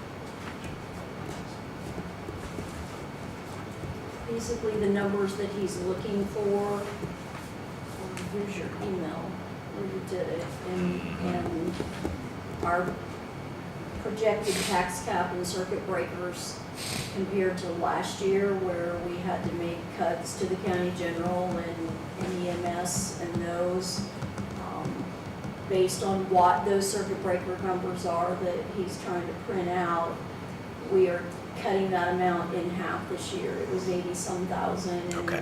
Right now, the actual cost is only gonna be $46,539.79.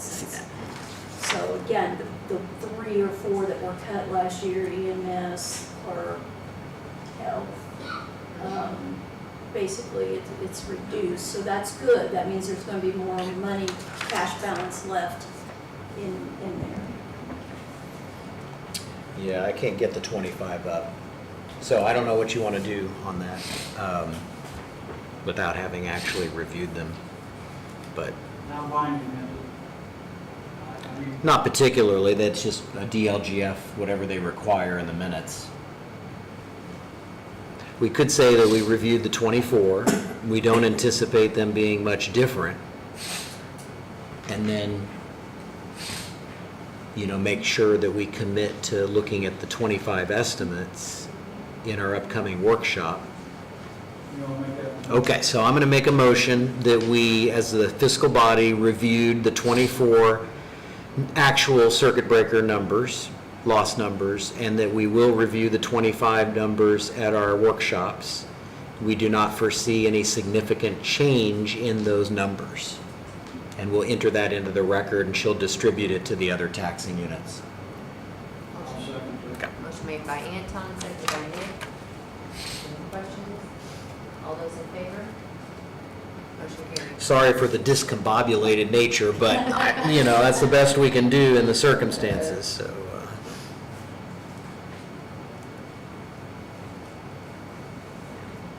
We did pass a salary ordinance, salary, did we not? Yes.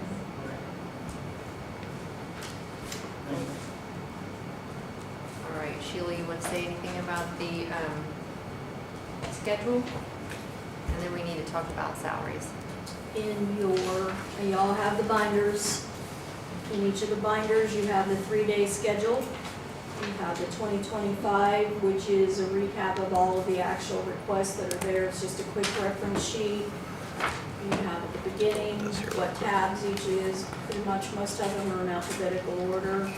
As I said earlier, you have an updated schedule of fund balances so that you're all looking at the same numbers when you're looking at their stuff. If you have questions, and I have told all the departments to get with the liaisons and vice versa, the county fact book, I sent one for the president of the council, one for the president and commissioner, and one to the auditor. Anybody's welcome to borrow it. Again, it's the comparisons to the other counties across the state, and we're grouped in by population. So this is available if anybody wants. I think the schedule looks really good. I like the fact that on Friday morning, we have some that are, could probably be plugged in somewhere else so that we maybe don't have to have a third day if we don't need it. Instead of having a big department that's just anchored there on Friday, that's not a good thing. So, and it looks like we end pretty reasonably on the other 2 days. So we could always try to fit people in and I would let tourism know that, or do we want to just go ahead and tell them that, hey, come in on Wednesday or Thursday afternoon at the end of the day and just get it off that list? Because if we can just do additional if needed, that's the only thing that would be listed for Friday, and we could do that in the morning and then be done. So that might be a more efficient way to get, because tourism, I know they like to have a few different members from their board, right, Beth? And so if we give them a specific time, they'll try to be here, but I'd hate for them to be down for Friday morning at 8:30, and that's the only thing holding us to even having the day. We might as well schedule them on one of the other days if we can plug them in, so. So add tourism, and then and the council was on there, so you'll squeeze council. Yeah, we can in squeeze somewhere ours else. in. Yep. And then I did not notice, and we talked about this midterm this year, we funded the SRO DARE position out of opioid fund 1237. I didn't notice a budget yet for that in the packets. If we could create one and get that in the sheets, because there'll be some costs for wage, maybe benefits, that kind of thing that we need to account for there, and we can program that in. So we need a budget from the start of this year to December 31st, plus you'll also need one Right. for the following year. I do know that the town has been working with Brian on possibly donating some of theirs for the DARE program. I don't know where they're at in that. Yeah, and that could be put into that fund or use that as a holding spot for that. Because we'll want to pay for, if we can get a full year, another year out of that, we need to make sure we have the funding there to do that. I think most of it, is good, but We haven't we received more money than what we thought we were going to. They had told us we were only supposed to get 25,000, we actually got 48, Oh, good. right at Okay. 44. Okay. So there are funds there and the unspent ones. I just did a training last week and our actual opioid annual fund report is due September the 6th. Okay. So I'll be able to kind of combine the two of them. To the departments that are listening, I will get the schedule out to you tomorrow sometime. If you need to change it, just let us know. I try to group everybody together, get all the boards together, all the commissioners together, those kinds of things, but we only had a couple people that asked for specifics or ballpark times, so it worked out better. I appreciate you, that's great. Yeah, I think we're probably the most ahead of schedule. Now, mind you, our dates are later in August, but I think that was to our advantage time-wise for the auditor to have more time. And then we now have books that are weeks in advance. So I think that's a good thing. Yeah. Good job, Sheila. So do we want to discuss, And Maddie and Nicole and the whole department, right? do we want to discuss ideas on salary raises? Yeah, so just Go ahead, to Anna. share, did you print out that stuff for everybody? They all have it. Okay. So in your packets, you'll also have at the moment what we call our baseline costs. And just to go over this very simply, if you remember in years past, we had a COLA sheet that showed all the percentages and it gave the estimates of levy versus non-levy cost. Do you remember that chart? And at the top of that chart, we included right off the top, we put longevity obligations, and then we also had the mandated probation positions because we're going to have to pay all that no matter what. So we kind of rolled those in, and then we started the COLA cost from that. But we're doing it a little differently in that we updated our spreadsheet to automatically figure a variety of other factors, not only for just levied versus non-levied funds, but all funds. So we'll be able to know to the penny how much it'll cost if a 3% raise, just as an example, a 3% raise would be for Fund 1215, or Fund 1000, or Fund, 1173. So those are all going to be at the fund level. They're also going to include the extra costs that go with holiday pay, PERF, police retirement, automatic overtime like EMS incurs. Those are all going to be included in those cost estimates. The other part to the spreadsheet that we now have available is the wage estimates for the analysis. So if we want to go, instead of the midpoint, if we want to now go to the 60% or the 75% levels, it'll automatically figure that as well. And one thought is maybe doing a combination where you brought everybody up to a new level, and then you gave a little bit of a COLA because positions that maybe are already at the midpoint or already have a higher amount than that would get at least a small minimum amount of some sort. So there's some ways to figure any combination of that. You've got in your packets the first three steps that I was referring to as a baseline. So look those over. That's kind of a given. The only thing I wasn't sure of, and maybe Commissioner Burton might help with this, if you remember in highway, there were a few positions where the wage target, you all didn't want to raise it to that. Can you look back over those in the coming weeks, and maybe during hearings we can talk more about if it's time to include those or not? Because those are in this baseline because there is a cost to that. It's not a lot of money. Greg, I'll sit down. Yeah, so look those over. There were maybe 3 or 4 positions involved there. For EMS, it was just simply the EMTs. They were slightly off. So it wasn't anything major there. And then I think the veterans transportation position, if you remember, we did a wage swap earlier this year. That one is now technically under the target. So there's a few of those that are identified in step 1. And then step 2 is probation. And then step 3 adds in all the longevity. So that's what those are. I really appreciate, Anton's really put a lot of work into this spreadsheet, and it's gonna be a tool that any of us can kind of plug some numbers in and see what maybe the best case scenario would be. I, highly encourage everybody to, play around with that before budget hearings, so maybe we can come up with. Yeah, can you just share that all to everybody after this then, to the council? And then the spreadsheet. Wage salary, okay. Yeah, don't print it. But blow up your printer. But the other thing is, we're not going to be able to avoid having to go through those numbers during the workshops, because we won't know what the final numbers at that point are until we decide what they are. Right. So I think Some idea before. Yeah, we can Meeting. kind of, yeah, it normally would be nice in a perfect world, but it's just difficult to do that. Besides, this is for 25. We've got plenty of time even after that for the auditor's office to catch up and numbers to be double checked. It's not the final answer.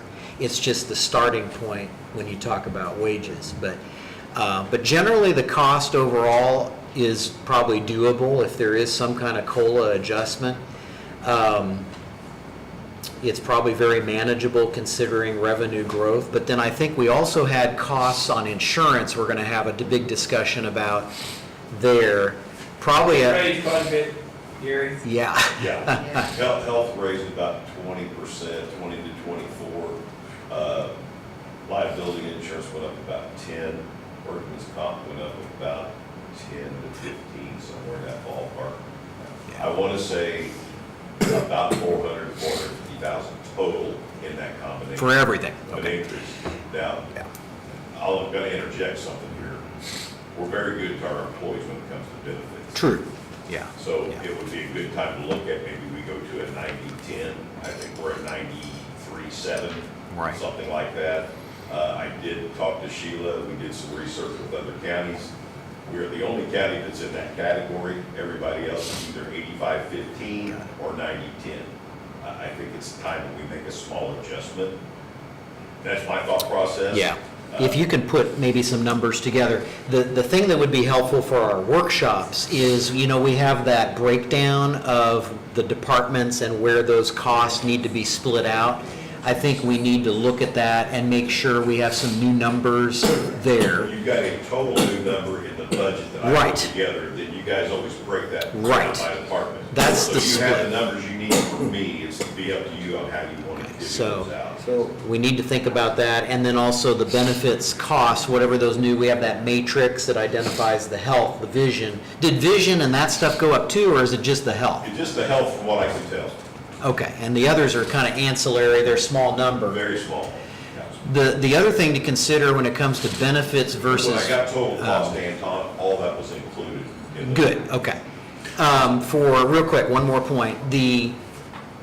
As far as the benefit to the employee, sometimes it's better to have the non-wage benefit better because it gets deducted and lowers the tax liability. Whereas a raise is going to be taxed.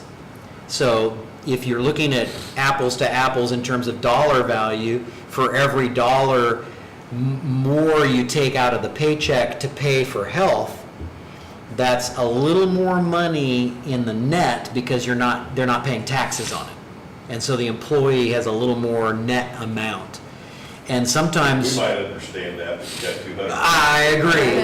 Yeah, I agree. But I know some counties have done, situations where like when they have health savings accounts and that, they're better to deposit money into people's health savings account than it is giving them the raise because they're paying less of a tax liability and they gain back some money.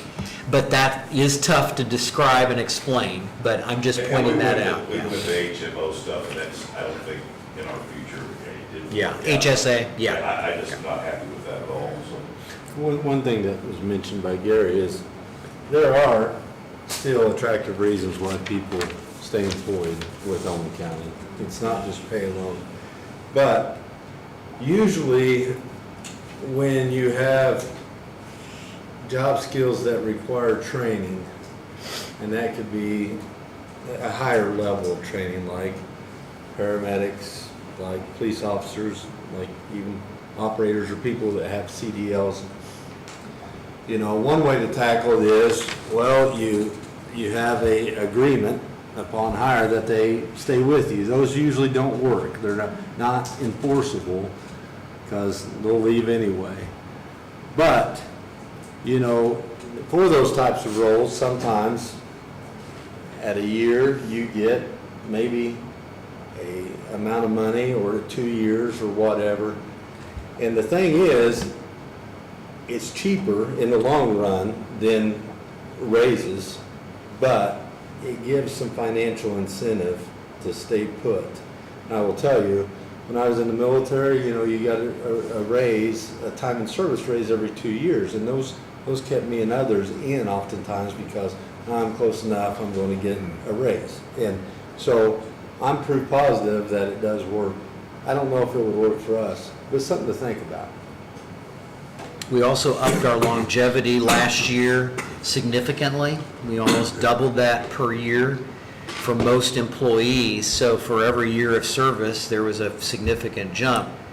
And if you look back at some of the net percentages from last year's adjustments, you know, some positions, you know, 8%, 11%, you know, we made some pretty significant improvements in terms of leveling up and getting people That up. longevity helps. And the longevity was kind of a bonus to that, if you will, but it did simplify things. I know for the auditor's office, I'm sure payroll is a lot easier with about 100 less transactions they have to track because of the way we changed the longevity. So there's a lot of things that we should consider and think about during this process that could have some kind of an effect. Okay.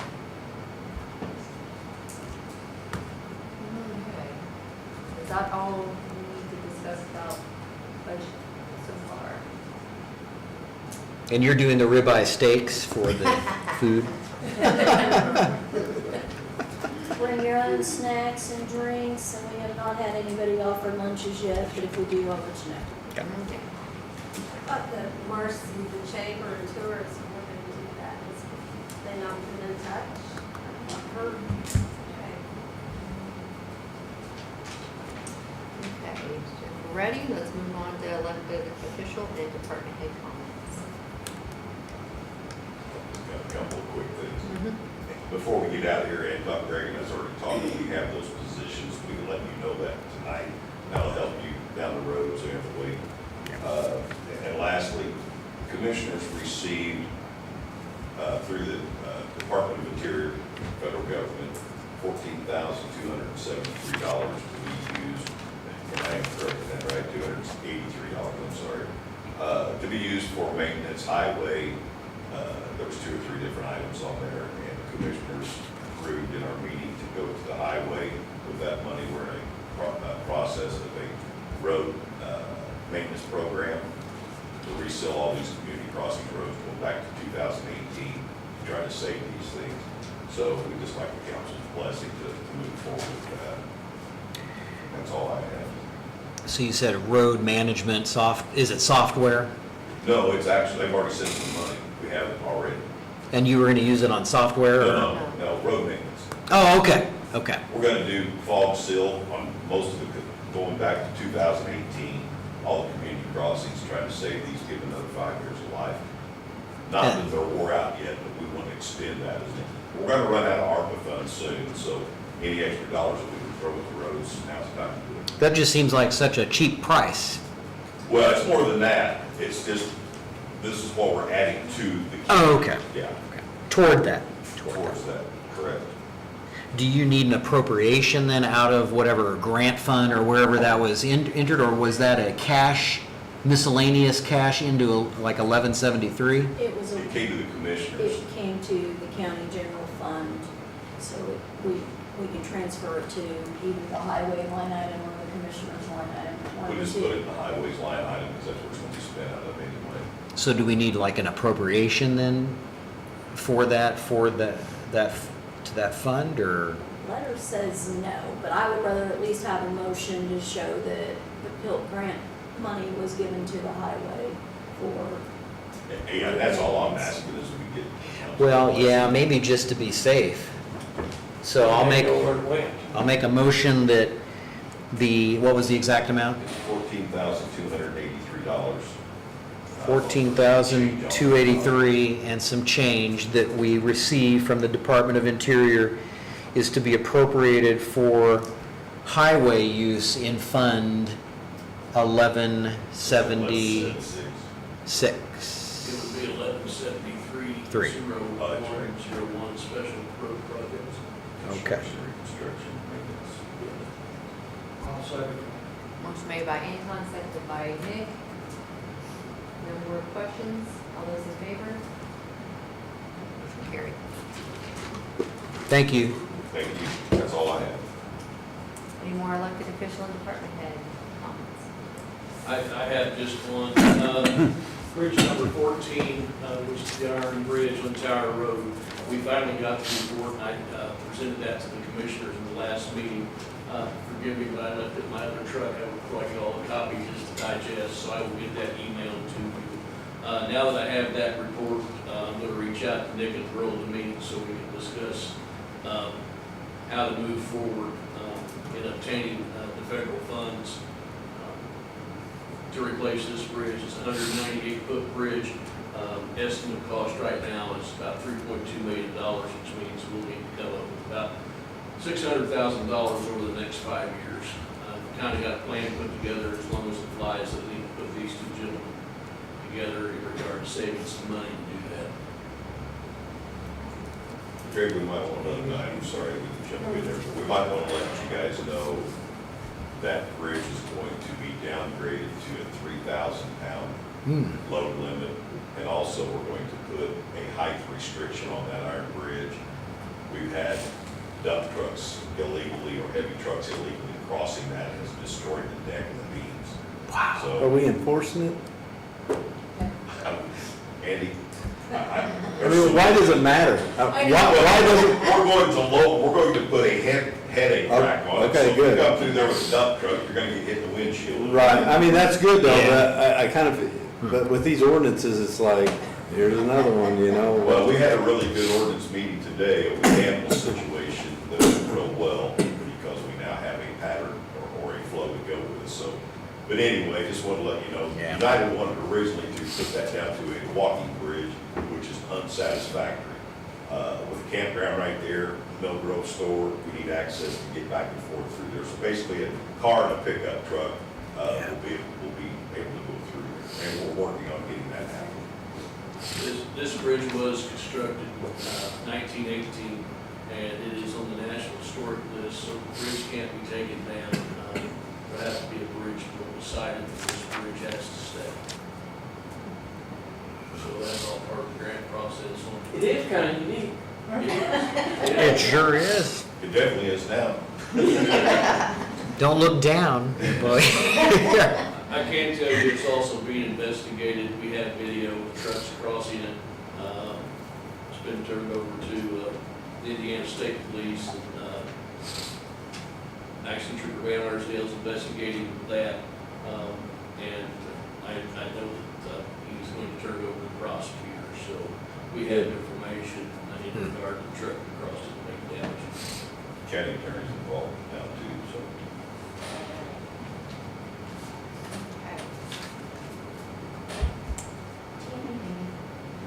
Hello. I apologize, I dropped in at the last minute, so I do apologize. I'm the Director of Baldwin County Soil and Water Conservation District. I had left this little, maybe I'll go ahead and get that to you. Thank you. I should have asked permission, I apologize. I have an opportunity that came to my attention.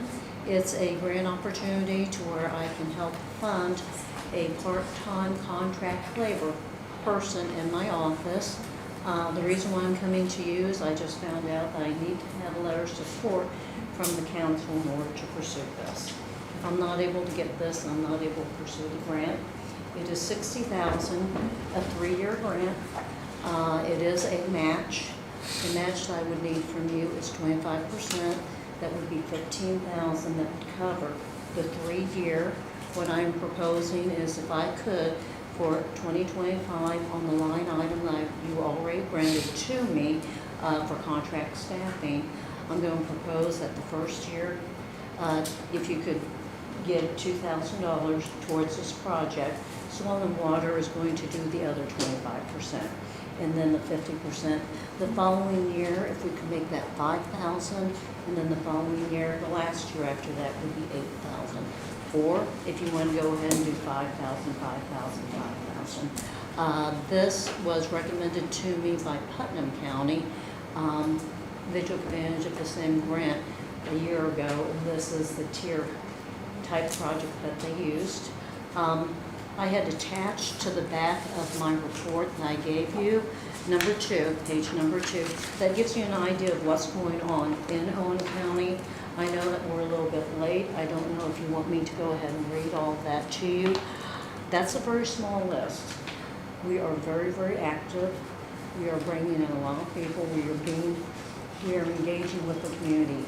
The part-time person that I currently have, I am paying out of monies that my board approved from a different CWI grant for me to go towards this. And let me give you a little bit of history. I'm sorry I got a little bit out of organization.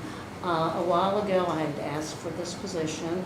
I had asked for $15,600 a year towards a contract staff person. We came back, we had a discussion. I negotiated and said, hey, how about if I get $8,000, which I was able to do through my board. Do you think there's a possibility that you'd be able to match that? And at that time, matter was taken under advisement, it was being considered. I was asked to look into other funding opportunities. I will share that I found one that fell through, which is very disappointing, but that was $8,000 a year. Now I'm coming to you and I'm asking for just $15,000 for 3 years or $5,000. I'm really hoping that you'd be able to do this for me. What would happen after 3 years? I don't know. I would just go ahead and apply for another grant. This is a grant that I am very, very confident is going to happen. It's a CWI Clean Water Indiana grant. I have been talking to my people in the Indiana State Department of Agriculture, who is kind of spearheading this grant with me. He's assisting me on what I need to do to get this grant. The odds are I'm going to get this grant. The state of Indiana is really trying to get technical staff, that's what it's called. It's not a computer technician, it's someone who goes out on property surveys. And like you can see here, we've already done that since my person, her name's Amy's come on board in May. I've already done 5 invasive property surveys plus follow-up, 1 pond survey plus a follow-up, 2 land surveys, land usage surveys plus a follow-up. What that is, these are new people who have come to Owen County, they've bought the land. Hey, we want to become hobby farmers. We want to do this, we want to do that. What can we do with the land that we have? That's what a property usage survey is. And I work with the NRCS on that to make sure that we're doing them correctly. And then 3 soil testings plus follow-ups. Now, the one good thing about this is not only do we do this, there is currently a grant out to where we can be reimbursed up to $2,500. Okay, that's something for total for all of these surveys that we are doing. But that just gives you an example of how much activity we have, and so we really don't have anyone at the office at the moment because we're out in the field. Amy would be down there assisting one with land surveys, but she is a conservationist. She is a specialist in this field. I don't know what your thoughts are about this. I did come up at the last minute. I do apologize for that. I will share that this is something that I would need an answer by September 1st. Do I need one now? You have time to reflect on it. Perhaps we can come back when we do the workshops that's something that Anton, when I discussed to him, the feasibility of doing this, that maybe we could have, Anton, what was that you had suggested when we were talking?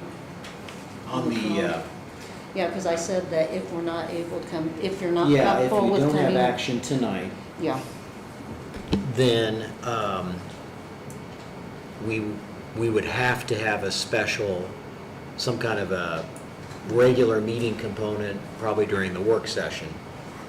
and I'm not sure. Otherwise, September meeting is after the Oh, no, deadline. and it would be after the deadline, and I do apologize. Yeah. I did not realize that I needed a letter of support from the council, and I'll be honest with you, I found that out today. And the reason why I need one from the council, this particular grant was created by the state to encourage councils in the county to support Soil and Waters, to try to get more technical support there. In their mind, they're thinking, hey, if they invest $2,000 and then $5,000 and then $8,000, well, they've gotten into the habit and they're going to keep, and now it'll become a permanent position. That is a hope. That is not what they intend to happen. They understand that this is just a hope. But this is a way to encourage councils to help work with soils and waters. Am I making any sense? I know I'm kind of mumbling, and I do apologize. It's gotten a little bit late, and I didn't realize how tired I had gotten. Are there any questions I could answer, perhaps? I would kind of like to look over this and discuss about it at our budget hearings. What's everybody else's opinion? Yeah, so if that's the case, then we would need to advertise probably for a brief meeting that morning or whenever we want to do that. Can we I mean, do I have it in the 21st paper, and then, like, as soon as you're done with your opening, go into a special meeting, close it, and then go into the budget hearings. Yeah, that's probably, I mean, it wouldn't hurt. Okay, and I really thank you for that, and I apologize. This lateness, it is my fault because I was putting things together and doing my checklist, and I'm like, oh. And then I called Nathan, who is my ISDA person, and he explained to me the importance of this. So, thank you for understanding, for your patience, and I'll see you next time. Thank you. So I'll make a motion that we have Sheila advertise for 8 o'clock on Wednesday, August 28th, for a brief special meeting. And when is my work thing? I don't have that. Oh, and I interrupted you, sir, I'm sorry. So that's my motion. Motion's been made. Is there a second? I'll second. Second by Amy. All those in favor? Motion carried.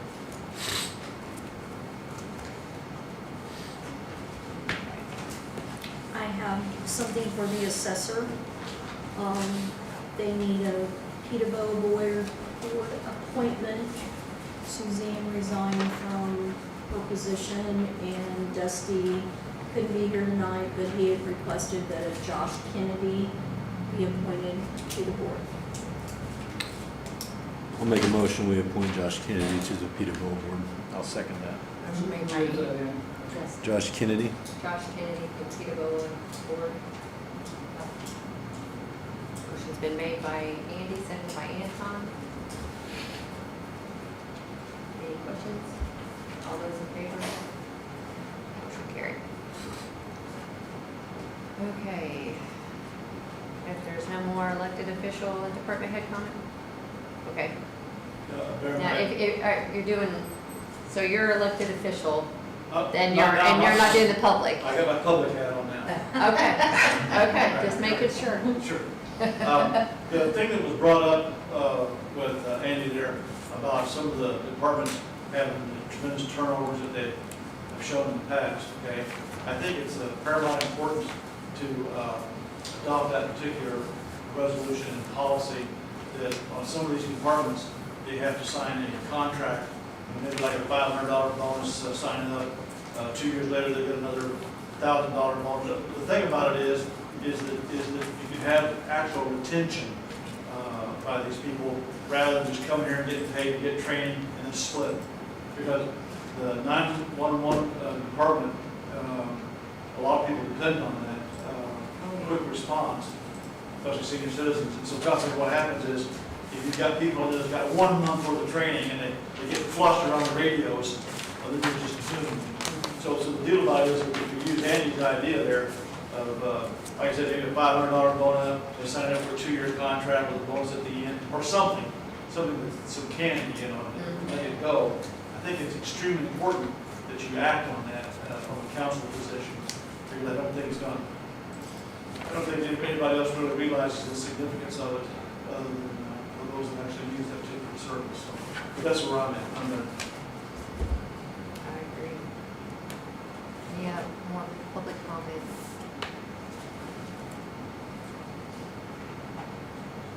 If not, Sheila?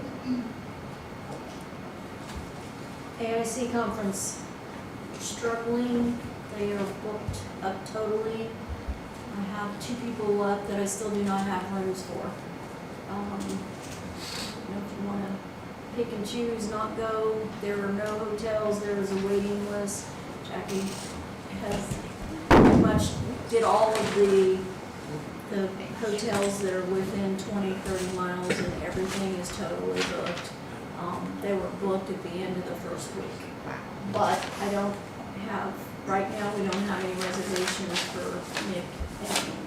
But she's still working on it, so we still got a couple weeks, so that's all I can do is let you know. Tuesday night was booked before they ever even opened it up. There must be something else special going on there. So other than the rooms that were reserved, but we have been able to add a couple more of you. Originally we thought there were 5 of us that wasn't gonna get a go, including me. I'll give my room up if one of you 2 want it, and I'll drive down for the day, just the first day. You have never been. You should Since go. I've been here. She needs to go. She needs to go. Yeah. Anyway, I'm working on it and trying, I've been able to find 3 more rooms, so there might still be hope to get Amy and Nick in. Thank you, Sheila.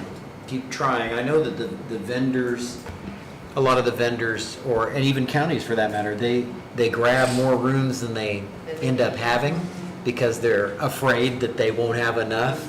And as they start clarifying, that's what that wait list is for. And I'm glad to hear that we got into that because the wait list was decent. So keep trying. I make a motion Okay, then I guess council doesn't have anything to say. Nick's ready to go. to adjourn. Okay. Is that it?